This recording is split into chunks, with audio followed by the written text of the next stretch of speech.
Hello everyone. So I welcome you all to today's discussion of Open Mock Test 1 Paper 2 JEE Advanced. Now we have discussed about paper 1. We have seen how to approach questions, how to approach lengthy questions. Now we are going to discuss the paper 2. So without delay, let's begin the discussion. So the first question is, that is question number 19, when pure dextrorotatory 2-iodobutane having radioactive iodine was treated with non-radioactive Ki in acetone, the rate of loss of optical activity was found to be 1.92 times the rate of loss of radioactivity. What percentage of the reaction has proceeded via SN1 mechanism? Now this question is interesting. So here we have been given 2-iodobutane, and this iodine is basically radioactive in nature. Now we are reacting this with Ki, and here this iodine is normal, it is not radioactive. Now when this iodine reacts with 2-iodobutane, what happens? That substitution occurs and my radioactive iodine is basically substituted by this non-radioactive iodine. Now we have two different mechanisms for the reaction. One is SN1 and the other is SN2. Now we know when we do SN2 reaction, what happens? Let's say I have 100 molecules. And here this is my chiral center. It means my molecule is optically active and the formed molecule is also optically active, but it is of different configuration if the reaction proceeded via SN2 mechanism. Now we are going to see that what happens when we take a particular percentage. Let's say I have 100 number of this radioactive compound. Now let's say 20 molecules have undergone reaction via SN2 mechanism. Now if SN2 mechanism has occurred, then what happens?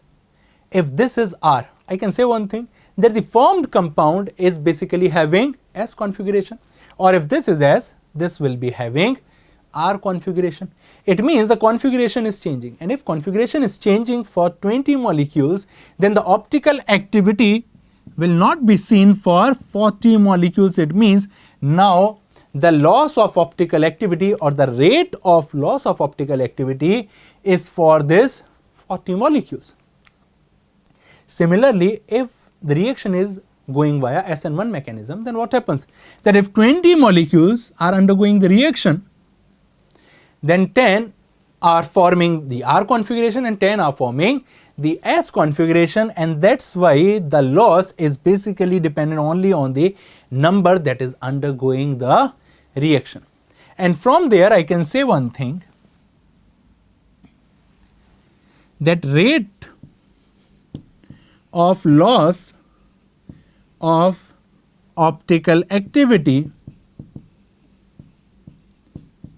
is basically 2 times for this SN2 mechanism. Here I am talking about the SN2 mechanism. Is 2 times the rate of loss of radioactivity, or I can write it as 2 into rate of my SN2 reaction, the molecules undergoing SN2 mechanism. Similarly, the rate of loss of optical activity when the reaction is undergoing SN1 mechanism is basically equal to rate of loss of radioactivity or rate of my SN1 mechanism. Now let's say that the molecules which is undergoing reaction via SN1 mechanism, so the rate via SN1 is basically X, and the rate via SN2 or rate of SN2 here is Y. Then I can say one thing, that the rate of loss of optical activity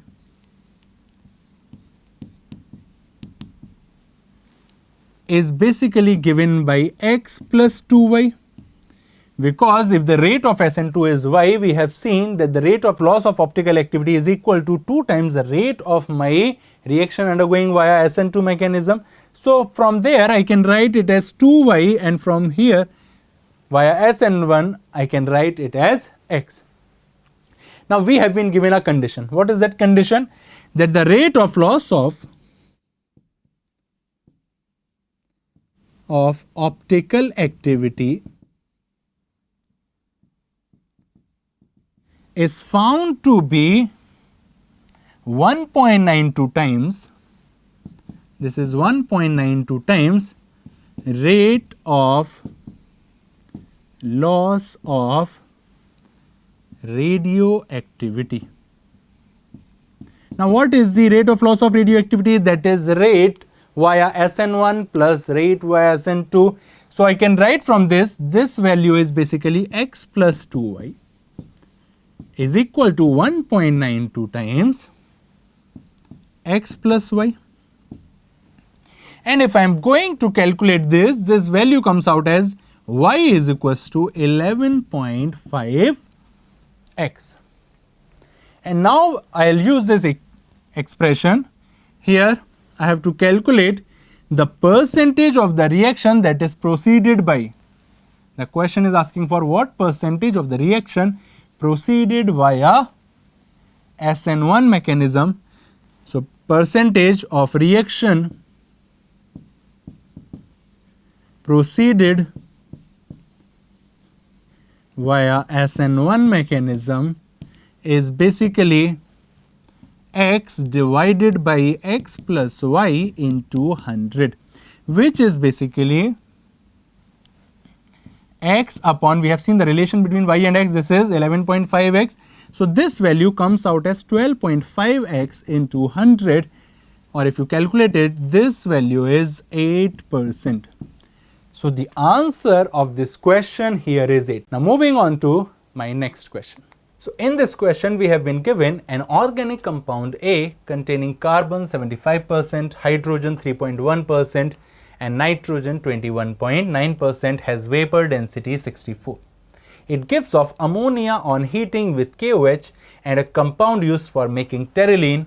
Reaction of A with sodium and ethanol gives basic compound B, which gives positive Hofmann mustard oil reaction to give compound C. How many pi bonds are there in compound C? Now here in this question you can see the two topics have been combined. The first part is basically from your mole concept. Now in this case what we have to do is, first we have to determine the empirical formula of my compound.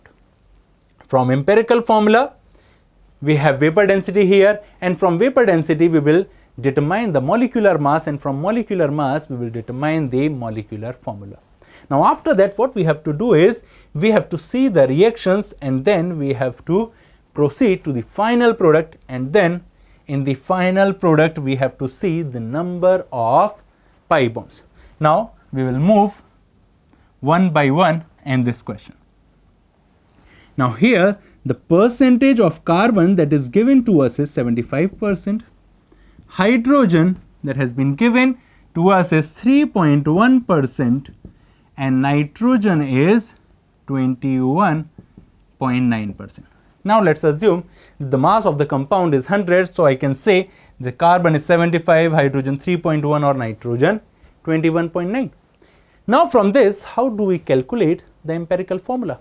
So the thing is, you divide the mass or the percentage by their molar masses. So for example, the molar mass of carbon is 12, hydrogen 1 and nitrogen is 14. So if I do this, we will get 75 divided by 12, 3.1 divided by 1,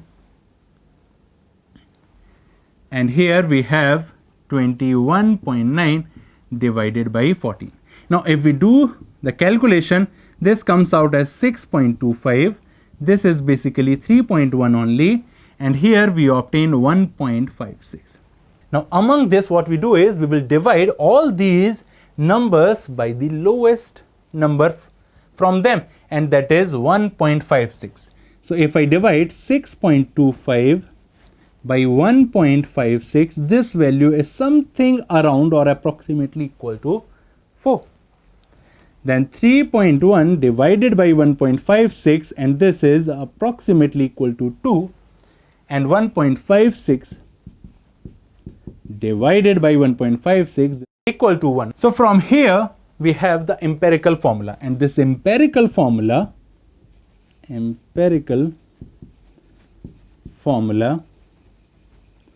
this is equal to C4H2N. Now the vapor density that has been given to us here is 64. So my vapor density is 64, and from this I can say that my molecular mass or the molar mass here is 128. Now if mass is 128, so let's calculate the empirical mass also. Now here from this formula I can say that the empirical mass is carbon is 4, so 12, 4, 48, 48 plus 250, and 50 plus 14, that is 64. Now from this we can calculate the value of N, and the value of N is molecular mass divided by empirical formula, and this is equal to 2, and from here we get our molecular formula. So the molecular formula from here is C8H4N2. And if you want to see the dB in this case, because we have to predict what is this compound, and for that we need the degree of unsaturation or double bond equivalent, and that is dBe is equal to 8 plus 1, that is C plus 1 minus H plus X, but we do not have any halogen here, minus N divided by 2, and this value is basically 9 minus 1, and this is 8. So basically the double bond equivalent in this compound is 8. Now let's see what the question is saying about the organic part. That the compound C8H4N2 basically gives off ammonia on heating with KOH. Now we are providing a base, and on reacting with base it is giving off ammonia and a compound used for making pterylene. Now in pterylene what we required is benzene 1,4-dicarboxylic acid, and also we need ethylene glycol. So here from the formula I can say one thing, that the compound may be 1,4-dicarboxylic benzene. So I know the compound after reaction with KOH, and also here we are getting ammonia.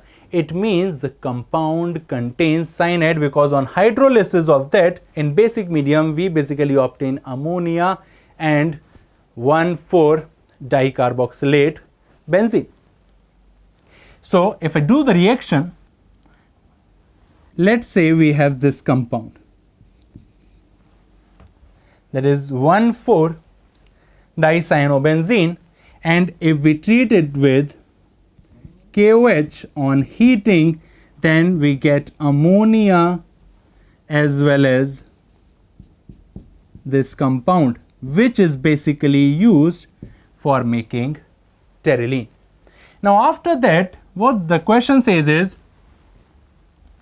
that reaction of A with sodium in ethanol. Now sodium in ethanol is basically used for doing the reduction. So if I do the reduction of cyano group, we know that it converted into amine. So we get CS2NH2 on first and fourth position, which gives a basic compound B. Now this is our basic compound, and this basically 1 degree amine gives a positive Hofmann mustard oil reaction, and in mustard oil reaction we react the compound with CS2 and HgCl2, and finally we are getting the product C. So let's write the reaction. We have this compound. If I treat it with sodium in ethanol, what we get is the reduced product, that is CH2NH2, and CH2NH2. Now this on reaction with carbon disulfide followed by HgCl2, we will get CS2NCS, and similarly here we get CS2NCS. Now this is our compound C, whereas this is the basic compound B. Now the question is asking for the number of pi bonds in this compound, and you can see from here the number of pi bond is 1, 2, 3, 4, 5, 6, 7. So the answer of this question is 7. Now moving on to the next question. So here in this question we have been given both forward and backward reactions of the following equilibrium. So here we have been given an equilibrium in which compound CH3CHBr C2H5 is converting into minus CH3CHBr C2H5. It means here the configuration is changing from plus to minus, or the rotation of light is changing from positive or clockwise to anti-clockwise. So basically my compound is getting converted, and there is an equilibrium that this form is converting into this form, and similarly this is converting into this form. So for this reaction it has been given that these are first order with half-life of both forward and backward reaction is 10 hours at 400 Kelvin. 400 Kelvin for both forward, that for example if I say this is Kf and this is SKB, so these two quantities are same as the half-life of both is 10 hours and both are following first order. So if both are first order, I can say that their T half is simply ln2 by K, or K is equal to ln2 by T half, and you can see from here that the T half for both is 10 hours. It means my K forward is equal to my K backward reaction is, and I can say that Kf is equals to Kb, and let's say this quantity is equals to some K. Now after that what is given is find its reaction quotient Q at 10 hours. So we have to calculate this reaction quotient at 10 hours. Express your answer as 10Q. Reaction is started with only plus CH3CHBr C2H5. Now initially we have only reactant, we do not have product. So let's start solving the question. So here the initial compound that has been given to us is CH3 CHBr C2H5, and it is in equilibrium. Both are having same rate constant. This is minus CH3 CHBr C2H5. Now after that, let's assume that at T equal to 0, at T equal to 0, I have only this compound. Let's say the quantity of this is A, and at T equal to T, when this reaction has attained equilibrium, let's say the quantity of A that has been converted into an X, so the quantity of this compound formed is X. Now if I write the differential rate equation for this equilibrium reaction, I can write as dx by dt is equal to K times the concentration of my reactant, that is K times concentration of reactant minus, because now the product is also forming reactant, it means the quantity of X is decreasing when product is forming my reactant. So I have put negative sign here, so minus, again here the rate constant is also K, so this is minus Kx, and you can see that as these two quantities are same, I can write it as K A minus 2x. Now after that what we have to do is we have to find the integrated rate law expression for this. So dx by A minus 2x is equals to k dt. Time is from 0 to t, and here the limits of x is 0 to x.